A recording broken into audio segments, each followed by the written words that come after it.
7e vidéo de On Révèle. Cette fois-ci, on est au bureau de Romande Énergie, accompagné de Stéphane. Salut Stéphane. Salut Karim. Qu'est-ce que tu fais au sein de Romande Énergie? Moi, je me suis chargé de développement stratégique. On essaie tout simplement de se projeter dans le futur et d'anticiper les difficultés qu'on aura sur notre réseau. Tu l'as déjà vu, hein, mais les usages qu'on a en fait dans le réseau, ils changent. Donc, on a plus d'électrification. Il y a aussi maintenant la production photovoltaïque. C'est-à-dire qu'on va décentraliser notre production. Mais tu veux pas que je te montre? Ah oui, je veux bien voir.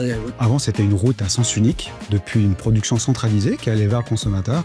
Puis maintenant, en fait, c'est une route en double sens. Donc, on doit adapter l'infrastructure. J'ai l'exemple par exemple d'une salle de gym qui a une super toiture, à consommer tout ce qu'elle produit. Bah non, généralement pas. Par contre, c'est clair que plus tu vas avoir tendance à autoconsommer, ça va amener moins de contraintes à ton gestionnaire de réseau de distribution qui doit moins gérer ses pics d'injection et donc doit peut-être moins dimensionner, moins renforcer son réseau dans le futur. On essaie d'anticiper, on valorise les données qu'on a à disposition, on essaie d'anticiper la météo, l'ensoleillement. On parlait de météo avec le photovoltaïque, mais il y a aussi la politique, non? En fait, dans mon équipe, il y a des gens qui s'occupent aussi de développer l'axe stratégique, légal, régulatoire.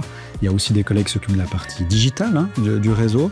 On a aussi des volets plus, je dirais, contractuels aussi, économie des réseaux. On est finalement un groupe de personnes qui essaient de se projeter. Merci Stéphane, c'était passionnant. C'est complexe de réfléchir à tout ça. On a besoin de gens comme vous.